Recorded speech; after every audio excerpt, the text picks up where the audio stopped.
हम भारत के लोग भारत को एक संपूर्ण प्रभुत्व संपन्न समाजवादी पंथ निरपेक्ष लोकतंत्रात्मक गणराज्य बनाने के लिए तथा उसके समस्त नागरिकों को सामाजिक आर्थिक और राजनीतिक न्याय विचार अभिव्यक्ति विश्वास धर्म और उपासना की स्वतंत्रता प्रतिष्ठा और अवसर की समता प्राप्त करने के लिए तथा उन सब में व्यक्ति की गरिमा और राष्ट्र की एकता और अखंडता सुनिश्चित करने वाली बंधुता बढ़ाने के लिए दृढ़ संकल्प होकर अपनी इस संविधान सभा में आज तारीख 26 नवंबर 1949 ईस्वी मिति मार्ग शीर्ष शुक्ल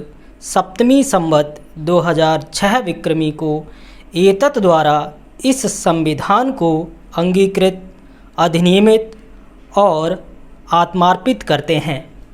हेलो स्टूडेंट्स, नमस्कार, स्वागत है आप सभी का। और आप सभी समझ चुके होंगे कि आज का हमारा टॉपिक क्या है और आज हम क्या पढ़ने वाले हैं।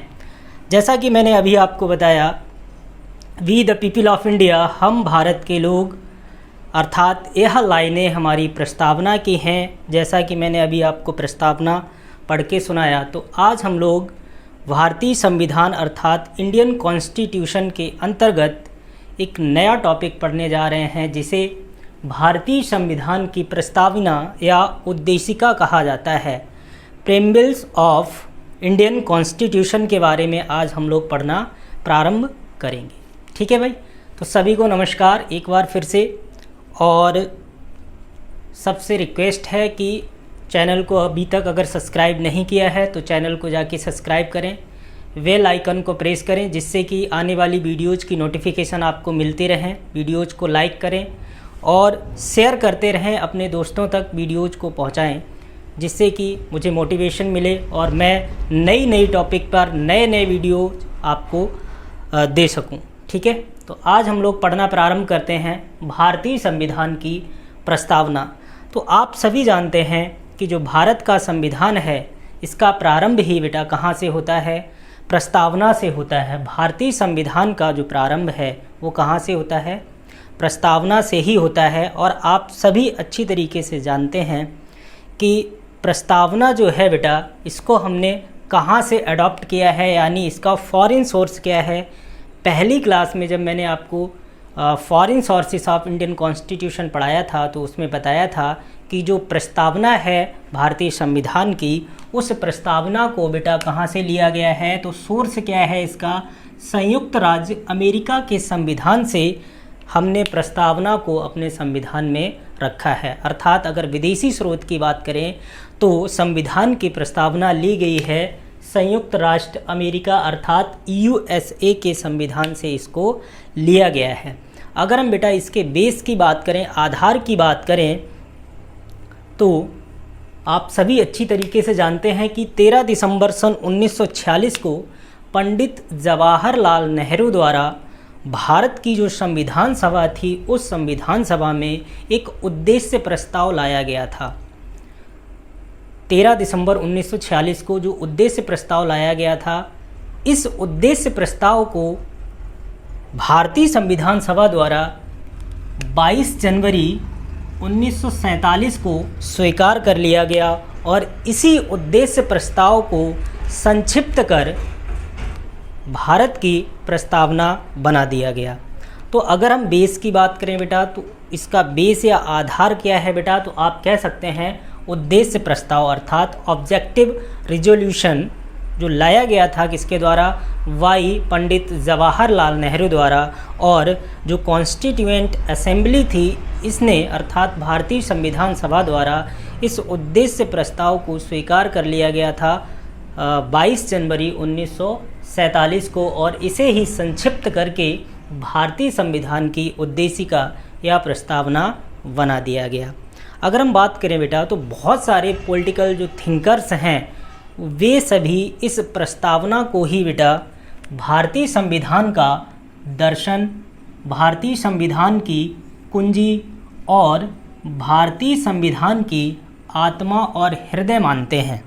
बहुत सारे जो राजनीतिक विचारक हैं वो क्या कहते हैं बेटा कि यही प्रस्तावना जो है, यह प्रस्तावना ही भारतीय संविधान का क्या है बेटा, सोल एंड हार्ट है, अर्थात आत्मा और हृदय है। इसी को संविधान की कुंजी भी कहा जाता है और इसे संविधान के दर्शन के रूप में भी जाना जाता है। लेकिन डॉक्टर भीमराव अंबेडकर की अगर हम बात करें बेटा, according to doctor Bhimrao Ambedkar ने संवैधानिक उपचारों के अधिकारों को भारतीय संविधान की आत्मा और हृदय माना है। यह किसने माना? According to doctor B R Ambedkar. अगर हम डॉक्टर बी आर अम्बेडकर की बात करें तो बी आर अम्बेडकर ने ही संवैधानिक उपचारों के अधिकार अर्थात राइट टू कॉन्स्टिट्यूशनल रेमेडीज़ को क्या माना है बेटा? भारतीय संविधान की आत्मा और हृदय माना है। आप याद रखेंगे। और बेटा यह आता है किसके अंतर्गत? अनुच्छेद 32 के अंतर्गत, ठीक है, भाग 3 में, जहाँ पर मौलिक अधिकार दिए गए हैं, फंडामेंटल ड्यूटीज़ दी गई हैं 12 से लेके 35 तक के आर्टिकल में, उन्हीं में आता है बेटा अनुच्छेद 32 के अंतर्गत संवैधानिक उपचारों का अधिकार। और इसी संवैधानिक उपचारों के अधिकार को डॉक्टर भीमराव अंबेडकर ने भारतीय संविधान की आत्मा और हृदय कहा है। तो इम्पॉर्टेंट फैक्ट है, आपको इसको याद रखना चाहिए। ठीक है बेटा, आगे बढ़ते हैं।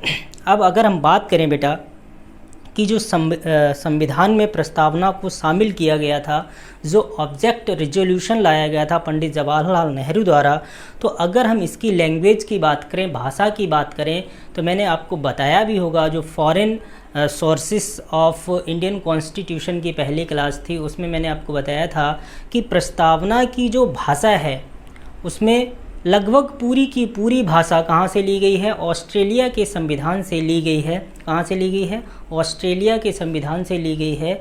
किंतु हम भारत के लोग, we the people of India, केवल और केवल इतना भाग हमने कहाँ से लिया है? अमेरिका के संविधान से लिया है। तो यह चीज़ आपको ध्यान रखनी पड़ेगी कि प्रस्तावना की जो पूरी की पूरी भाषा है, इस भाषा को हमने बेटा कहाँ से लिया?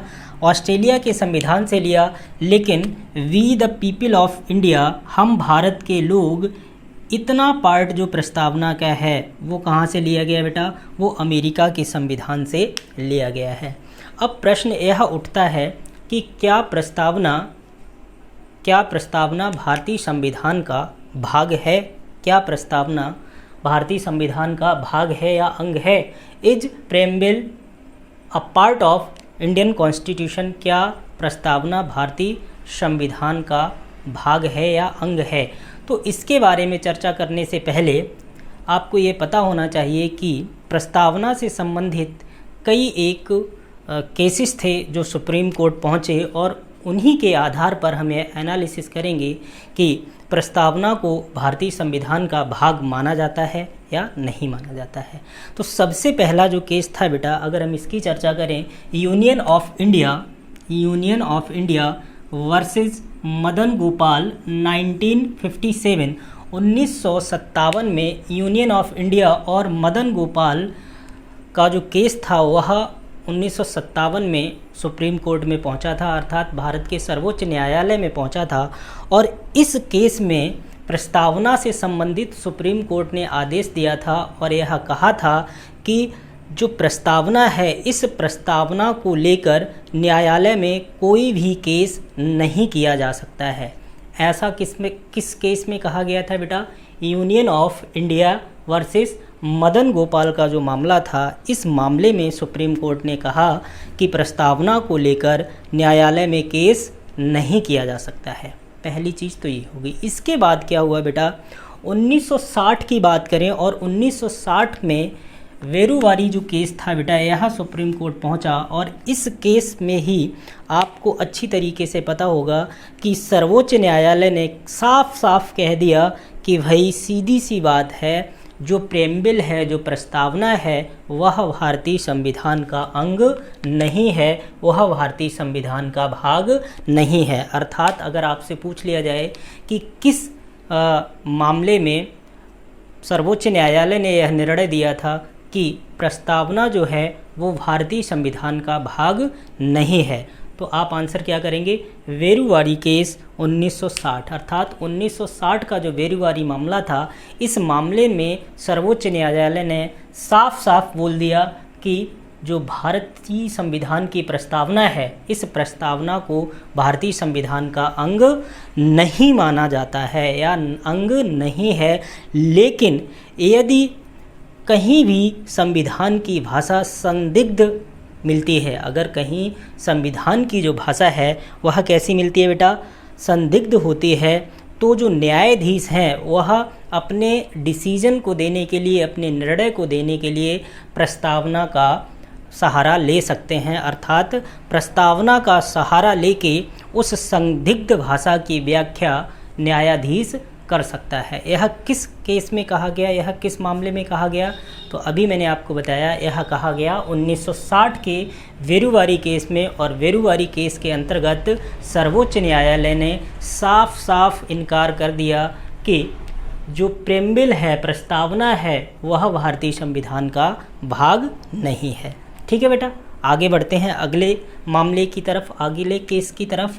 अगला केस बेटा गोलकनाथ का केस पहुंचा था 1967 में, 1967 में। और इस केस में सर्वोच्च न्यायालय ने यह घोषित कर दिया था कि जो प्रस्तावना है वह बेटा क्या है, भारतीय संविधान की कुंजी है। जो गोलकनाथ का केस पहुंचा था, इस मामले में सर्वोच्च न्यायालय ने क्या स्पष्ट किया, इन्होंने कहा कि प्रस्तावना जो है वो संविधान की कुंजी है, लेकिन कहीं पर भी इन्होंने इस मामले में यह स्पष्ट नहीं किया था कि जो प्रस्तावना है वो भारतीय संविधान का भाग है या नहीं। ठीक है बेटा, अर्थात केवल और केवल इस मामले में क्या बताया गया कि जो प्रस्तावना है वह संविधान की कुंजी है, अर्थात भारतीय संविधान की कुंजी माना गया है। किस मामले में, तो आप कह सकते हैं गोलकनाथ केस 1967 के मामले में सर्वोच्च न्यायालय ने यह स्पष्ट कर दिया था कि जो प्रस्तावना है वह भारतीय संविधान का क्या है, कुंजी है। ठीक है, लेकिन उन्होंने कहीं पर भी यह स्पष्ट नहीं किया कि प्रस्तावना भारतीय संविधान का भाग है या नहीं है। ठीक है, आगे बढ़ते हैं। और इसके बाद बेटा केशवानंद भारती बनाम केरल राज्य का मुकदमा 1973 अर्थात 1973 में पहुंचा था।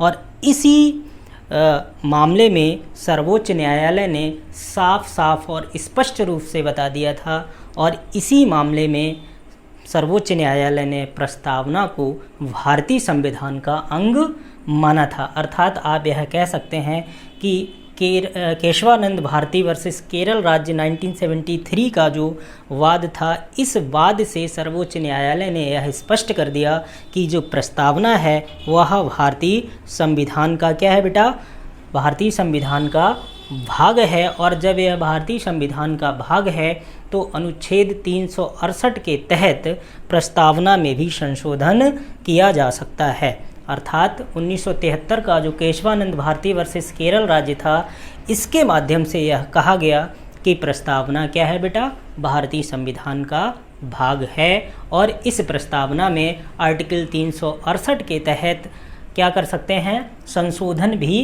किया जा सकता है। और इसी बात को एसआर बॉम्बे केस जो 1993 में आया था, इस केस में भी यही बात दोहराई गई और यह कहा गया कि बेटा भारतीय संविधान की प्रस्तावना भारतीय संविधान का एक भाग है। और इन्होंने पंथ निरपेक्ष को इस केस में, एसआर बॉम्बे केस में पंथ निरपेक्ष को अर्थात सेकुलर को क्या माना था, मूल ढांचा माना था। तो एक चीज़ आप और याद रखेंगे, जो केशवानंद भारती बनाम केरल राज्य वाद था 1973 का, इसके माध्यम से पहली चीज़ तो यह स्पष्ट की गई कि प्रस्तावना भारतीय संविधान का क्या है बेटा, भाग है। और दूसरी चीज़ यह बताई गई कि जब यह भारतीय संविधान का भाग है तब हम क्या कर सकते हैं, आर्टिकल 368 के तहत, अनुच्छेद 368 के तहत हम प्रस्तावना में संशोधन कर सकते हैं। किंतु संशोधन हम उतना ही कर सकते हैं जब तक इसके मूल ढांचे में कोई परिवर्तन नहीं हो। अर्थात मूल ढांचे में परिवर्तन किए बिना ही हम क्या कर सकते हैं, भारत की प्रस्तावना में संशोधन कर सकते हैं। ठीक है बेटा, तो इतनी चीज़ आपको याद रखनी है। महत्वपूर्ण जो विवाद थे वो मैंने बता दिए प्रस्तावना से लेकर।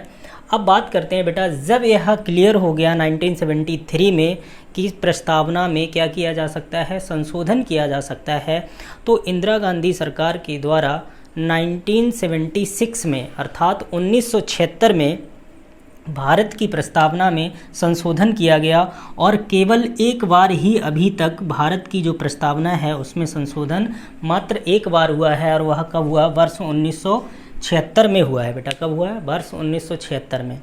तो वर्ष 1976 में 42वें संविधान संशोधन, CAA का मतलब है कॉन्स्टिट्यूशनल अमेंडमेंट एक्ट, अर्थात 42वें संविधान संशोधन अधिनियम 1976, 42वें संविधान संशोधन अधिनियम 1976 के द्वारा क्या किया गया बेटा, भारत की जो प्रस्तावना है उस प्रस्तावना में संशोधन किया गया। और संशोधन करने के साथ ही साथ हमारी जो प्रस्तावना थी उसमें 3 शब्द जोड़े गए, समाजवादी, पंथनिरपेक्ष और अखंडता। 3 शब्दों को क्या किया गया, भारत की प्रस्तावना में जोड़ दिया गया। तो यह याद रखेंगे, महत्वपूर्ण तथ्य है, यहाँ से सवाल कई बार पूछे जा चुके हैं।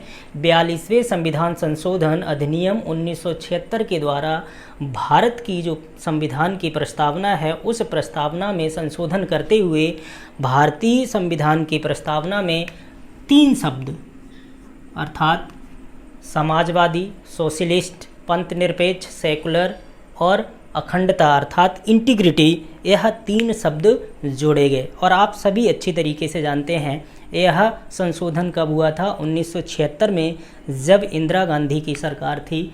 और इसी बेटा 1976 अर्थात 42वें संविधान संशोधन को आप सभी अच्छी तरीके से जानते हैं बेटा, इसी को कहा जाता है लघु संविधान। क्या कहा जाता है, लघु संविधान कहा जाता है। अर्थात आप कह सकते हैं इसे बेटा कहा जाता है मिनी कॉन्स्टिट्यूशन। क्या कहा जाता है, मिनी कॉन्स्टिट्यूशन कहा जाता है। लघु संविधान क्यों कहा जाता है, इसका मुख्य कारण यह है कि आप अच्छी तरीके से जानते हैं कि जब 76वां संविधान संशोधन अधिनियम लाया गया, इसके माध्यम से क्या हुआ था बेटा, लगभग 150 से लेकर 200 आर्टिकल्स में संशोधन किया गया था। इसी कारण बेटा इसे क्या कहा गया है, लघु संविधान कहा गया है। अर्थात आपसे सवाल पूछ ले लघु संविधान किसे कहा जाता है, तो आप कहेंगे 42वां संविधान संशोधन 1976। और इसी 42वें संविधान संशोधन 1976 के द्वारा भारत की प्रस्तावना में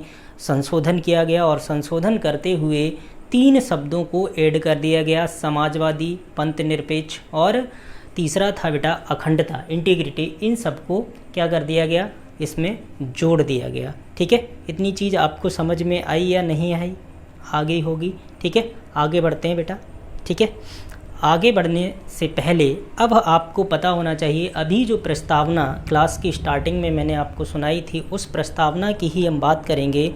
तो सबसे पहले अगर हम प्रस्तावना की बात करें बेटा तो क्या आता है, हम भारत के लोग, हम भारत के लोग, आप अच्छी तरीके से जानते हैं। इसके बाद आपको याद करने का तरीका क्या है, या जो महत्वपूर्ण शब्दावली है उसके बारे में जानना है, कौन कौन सी महत्वपूर्ण शब्दावली है। तो इसके लिए आप इसको इस तरीके से याद रख सकते हैं, SOLEFI।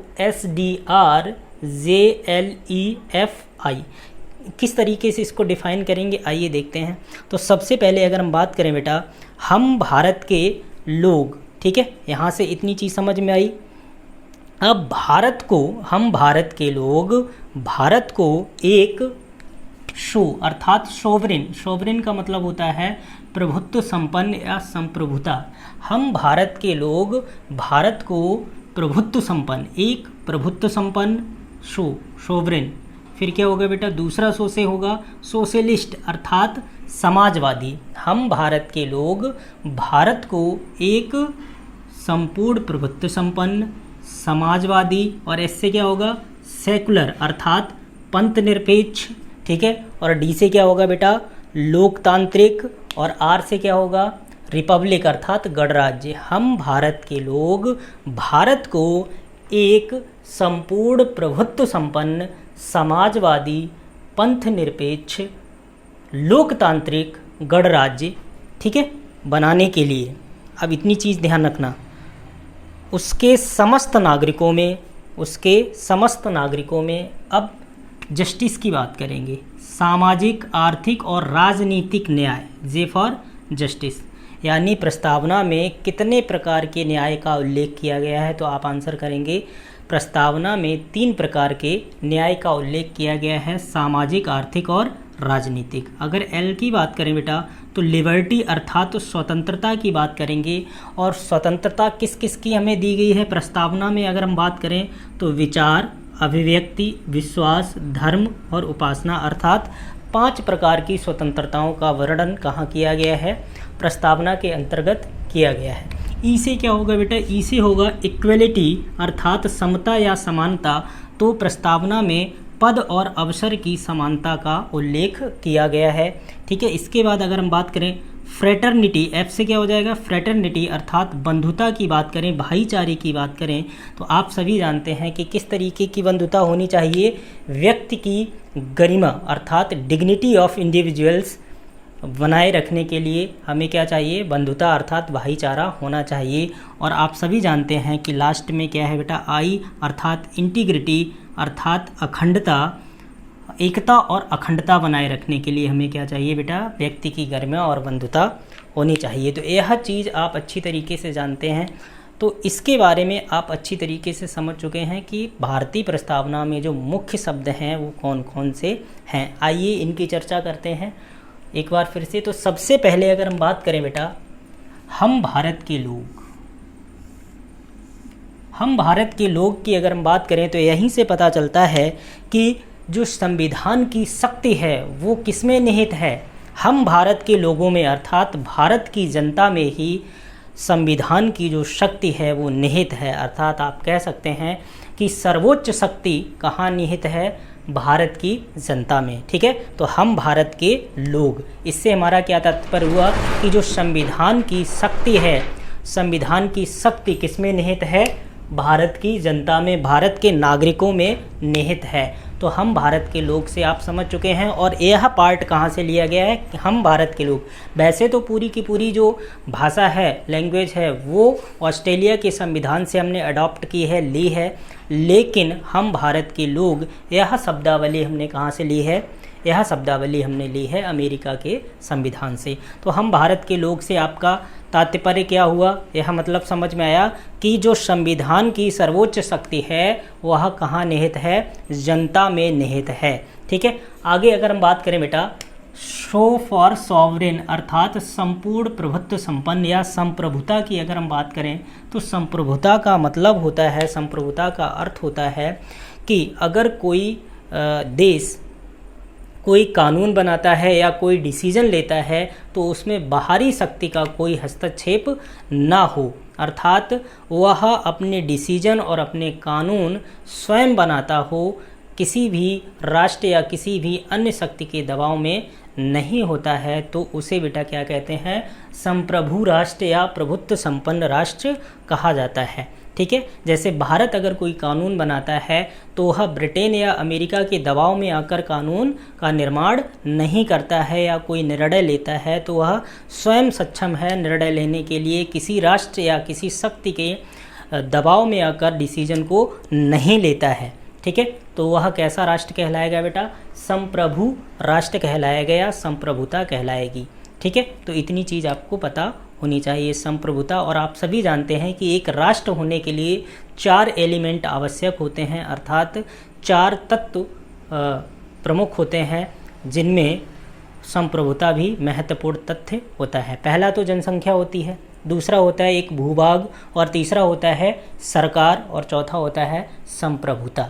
तो यह 4 एलिमेंट होते हैं जो किसी भी राष्ट्र को राष्ट्र कहलाने के लिए आवश्यक होते हैं, जनसंख्या, भूभाग, सरकार और संप्रभुता, ठीक है बेटा। ये 4 पार्ट होते हैं। दूसरी चीज़ बेटा, सोशलिस्ट, अगर समाजवादी की बात करें बेटा तो समाजवादी से हमारा तात्पर्य है बेटा कि जो भारत की सरकार होगी या भारतीय संविधान जो है वो बेटा क्या कर रहा है कि समाजवादी है, अर्थात हमारे यहाँ प्राइवेट सेक्टर और सरकारी जो भी संसाधन हैं या जो भी उद्योग हैं वह दोनों के हाथों में है, निजी हाथों में भी और सरकार के हाथों में भी। अगर जैसे हम देखें जो भी व्यवसाय कर सकते हैं, जैसे अगर इस टाइम पे देखें तो BSNL सरकारी संस्था है और इसी तरीके से वोडाफोन हुआ, आइडिया हुआ, ये सब क्या हैं, प्राइवेट हैं। तो यह समाजवादी आता है। पंथ निरपेक्ष की अगर हम बात करें, सेकुलर की बात करें, तो पंथ निरपेक्ष से हमारा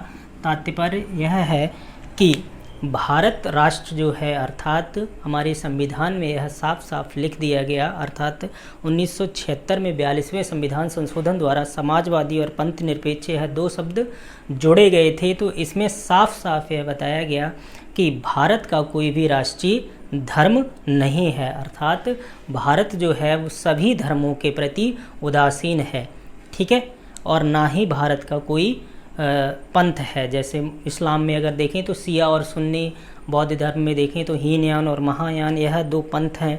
तो इस तरीके से भारत का ना तो कोई राष्ट्रीय धर्म है और ना ही कोई राष्ट्रीय पंथ है, अर्थात भारत क्या है, एक पंच निरपेक्ष राष्ट्र है, ना तो किसी धर्म या पंथ को बढ़ावा देता है और ना किसी पंथ या धर्म को निकृष्ट या हे दृष्टि से देखता है। उसके लिए सभी धर्म सभी पंथ एक समान है। तो इसे क्या कहा जाएगा बेटा, इसे कहा जाएगा पंथ निरपेक्षता, ठीक है।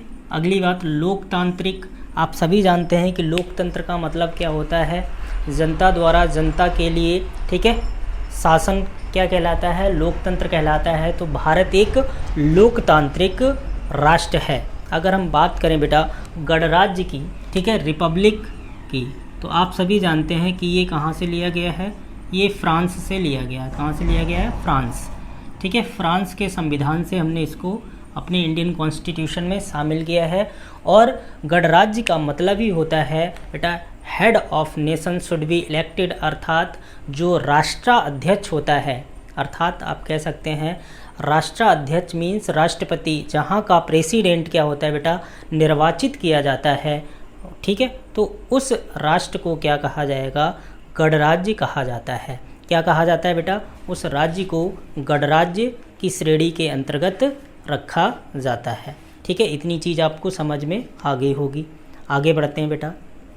अब हम बात करेंगे जस्टिस की। तो भारतीय संविधान की जो प्रस्तावना है इसमें 3 प्रकार के न्याय की बात की गई है, सामाजिक, आर्थिक और राजनैतिक न्याय की बात की गई है। और इसी के साथ ही साथ बेटा इन तीनों ही न्याय की बातें DPSP अर्थात directive principle of state policy और कहाँ की गई हैं बेटा, भारत की प्रस्तावना में। तो आप यह ध्यान रखेंगे कि DPSP में भी सामाजिक, आर्थिक और राजनैतिक न्याय की संकल्पना या यह शब्दावली का प्रयोग किया गया है और आप सभी अच्छे से जानते हैं, ठीक है।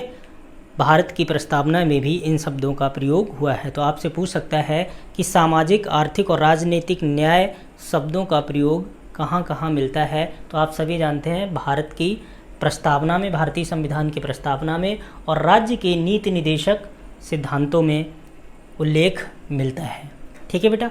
और अगर आप देखें तो यह सामाजिक, आर्थिक और राजनीतिक न्याय की जो संकल्पना है बेटा, यह हमने कहाँ से ली है, यह रूस की क्रांति अर्थात रसिया की जो रिवॉल्यूशन हुआ था, रशियन रिवॉल्यूशन या रशियन रिवोल्ट अर्थात रूस की क्रांति जो 1917 में हुई थी, वहाँ से ही हमने क्या किया था बेटा, इन तीनों शब्दों को लिया था, अर्थात सामाजिक, आर्थिक और राजनीतिक न्याय की जो संकल्पना है वो हमने रूस की क्रांति से ली थी। अगर हम बात करें बेटा आगे लिबर्टी की, तो भारतीय संविधान की प्रस्तावना में लिबर्टी अर्थात स्वतंत्रता का भी उल्लेख मिलता है। और आप सभी जानते हैं कि प्रस्तावना में 5 प्रकार की स्वतंत्रताएं, विचार, अभिव्यक्ति, विश्वास, धर्म और उपासना की स्वतंत्रता का उल्लेख मिलता है, ठीक है बेटा। लेकिन अगर हम बात करेंगे आर्टिकल 19 के तहत, अनुच्छेद 19 के तहत 6 प्रकार की स्वतंत्रताओं का उल्लेख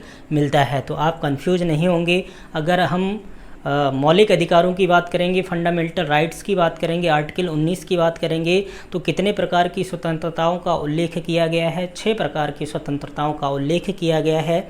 जबकि भारतीय संविधान की जो प्रस्तावना है, इस प्रस्तावना की अगर हम बात करें बेटा, तो यहाँ पर 5 प्रकार की स्वतंत्रताओं का उल्लेख मिलता है। आप अपने विचार व्यक्त करने के लिए स्वतंत्र हैं, अभिव्यक्ति के लिए स्वतंत्र हैं, विश्वास, धर्म और उपासना के लिए पूरी तरीके से स्वतंत्रता का प्रावधान यहाँ पर किया गया है। अगर हम इक्वलिटी की बात करें, समानता की बात करें, तो भारतीय संविधान की प्रस्तावना में पद और अवसर की समानता की बात कही गई है कि किसी भी पद के लिए सभी व्यक्तियों को समान अवसर प्रदान किए जाएंगे, चाहे वो एससी हो, एसटी हो, ओबीसी हो, महिला हो या पुरुष हो, सभी को समान अवसर प्राप्त होंगे। ठीक है। इसके बाद अगर हम बात करें बेटा फ्रैटर्निटी की, बंधुता की बात करें, तो बंधुता अर्थात भाईचारे को भी भारतीय संविधान के प्रस्तावना में रखा गया है। और किस तरीके की बंधुता होनी चाहिए? जो व्यक्ति की गरिमा को बनाए रखे, व्यक्ति की गरिमा को बढ़ाने का कार्य करे। और आप सभी जानते हैं कि यूनिटी और इंटीग्रिटी अर्थात आप कह सकते हैं कि यह अखंडता जो शब्द है, मैं पहले ही बता चुका हूँ बेटा, इस अखंडता शब्द को 42वें संविधान संशोधन 1976 के द्वारा क्या किया गया था बेटा? भारतीय संविधान की प्रस्तावना में जोड़ा गया था। ठीक है। तो एकता और अखंडता बनाए रखने के लिए, एकता और अखंडता से हमारा तात्पर्य है कि भारत में विविध प्रकार के लोग रहते हैं, हिंदू, मुस्लिम, सिख, ईसाई। ठीक है। फिर भी भारत क्या है बेटा? अखंड है, एकता, अनेकता में एकता पाई जाती है। तो इंटीग्रिटी आप यह याद रखेंगे कि यह अखंडता शब्द जो है बेटा, वो 42वें संविधान संशोधन 1976 के द्वारा जोड़ा गया था। ठीक है बेटा। अगर अब हम इस प्रस्तावना के पढ़ने के पश्चात निष्कर्ष निकालें, तो निष्कर्ष रूप में कहा जा सकता है कि भारतीय संविधान की अगर हम बात करें तो प्रस्तावना क्या है बेटा? भारतीय संविधान का अंग है, भारतीय संविधान का भाग है। और ऐसा कहा गया था 1973 में केशवानंद भारती बनाम केरल राज्य का जो वाद था, उसमें इस चीज़ को स्पष्ट किया गया था। और यह भी कहा गया था साथ ही साथ कि इस प्रस्तावना में संशोधन किया जा सकता है आर्टिकल 368 के तहत, लेकिन प्रस्तावना के मूल ढांचे में कोई परिवर्तन नहीं किया जा सकता है। ठीक है। इसके साथ ही साथ इतनी चीज़ आपको स्पष्ट हो गई, अर्थात यह क्या है बेटा? प्रस्तावना भारतीय संविधान का भाग है, इसमें संशोधन भी किया जा सकता है अनुच्छेद 368 के तहत, लेकिन प्रस्तावना जो है वह बाध्यकारी नहीं है। अर्थात कोई भी न्यायाधीश प्रस्तावना को ध्यान में रखे या प्रस्तावना के अकॉर्डिंग अपना डिसीजन नहीं दे सकता है। बात क्लियर हुई या नहीं हुई? अर्थात प्रस्तावना को ध्यान में रखे कोई भी न्यायाधीश निर्णय नहीं दे सकता है। ठीक है बेटा। तो यह चीज़ भी आपको ध्यान में रखनी होगी। तो फिर से वही चीज़, अगर आपको कंटेंट पसंद आ रहा है तो यूट्यूब चैनल को सब्सक्राइब करें, वीडियोज़ को लाइक करें और अपने दोस्तों तक पहुंचाएं। ठीक है बेटा। मिलते हैं अगली क्लास में एक नए टॉपिक के साथ। तब तक के लिए धन्यवाद। Thank you very much.